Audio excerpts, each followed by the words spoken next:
নমস্কার, পাঠশালা টিউটোরিয়াল হোমে সবাইকে স্বাগত। আজ আমি 2024-এর তৃতীয় শ্রেণী পরিবেশের কিছু কোয়েশ্চেন দেখাবো, যেগুলি থার্ড সাবমিটিভ পরীক্ষার জন্য খুবই ইম্পর্টেন্ট। লুপ্ত জীবিকা কাকে বলে? যেসব জীবিকা আগে ছিল এখন আর নেই তাকে লুপ্ত জীবিকা বলে, যেমন শাখা ফেরি করা। আধুনিক জীবিকা কাকে বলে? যেসব জীবিকা নতুন করে সৃষ্টি করা হয়েছে তাকে আধুনিক জীবিকা বলে, যেমন মোবাইল ফোন চালানো। 3. ঘরোয়া শিল্প কাকে বলে? যেসব কাজ ঘরে বসে করা যায় তাকে ঘরোয়া শিল্প বলে, যেমন মাদুরি বোনা। বৃহৎ শিল্প কাকে বলে? যেসব কাজ বড় বড় কলকারখানায় অনেক লোক নিয়ে হয় তাকে বৃহৎ শিল্প বলে, যেমন সিমেন্ট তৈরি করা। লোম ও পালকের পার্থক্য। লোম পশু এবং মানুষের গায়ে যে ছোট ছোট চুল থাকে তাকে লোম বলে। পালক পাখির গায়ে যে লোম থাকে তাকে পালক বলে।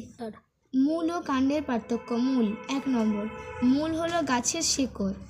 কাণ্ড 1 নম্বর, কাণ্ড হলো গাছের উপরের অংশ। মূল মাটির নিচে থাকে, কাণ্ড মাটির ওপরে থাকে। 3 নম্বর, মূলের রং সাদা আর কাণ্ডের রং সবুজ। আমাদের শ্বাস অঙ্গগুলির নাম কি? আমাদের শ্বাস অঙ্গগুলির নাম চোখ, কান, নাক, মুখ, ফুসফুস। শীতকালে মোটা পোশাক পরা হয় কেন? শীতকালে আমরা মোটা পোশাক পরি কারণ আমাদের দেহ গরম রাখার জন্য। গ্রহ ও নক্ষত্রের পার্থক্য। গ্রহ নিজস্ব আলো নেই, নক্ষত্রের নিজস্ব আলো আছে। গ্রহরা নক্ষত্রের চারিদিকে ঘোরে, নক্ষত্ররা স্থির। গ্রহের একটি উদাহরণ হলো পৃথিবী, নক্ষত্রের একটি উদাহরণ হলো সূর্য। জীবাশ্ম জ্বালানি কি?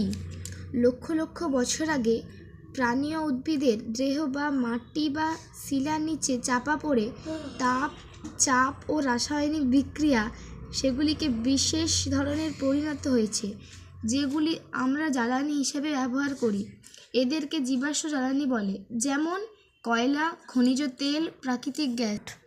বর্তমানে যোগাযোগের মাধ্যম কি? বর্তমানে যোগাযোগের মাধ্যম হলো telephone, computer, mobile phone. Zebra crossing কি? কোথায় দেখা যায়? জেব্রা ক্রসিং হলো বড় বড় রাস্তার ওপর যে সাদা কালো দাগ থাকে তাকে জেব্রা ক্রসিং বলে। জেব্রা ক্রসিং শহরে বা বড় পাকা রাস্তায় দেখা যায়। কোন কোন গাছের গদ বা আঠা আমরা ব্যবহার করি? শাল গাছ এবং রাবার গাছের আঠা আমরা ব্যবহার করি।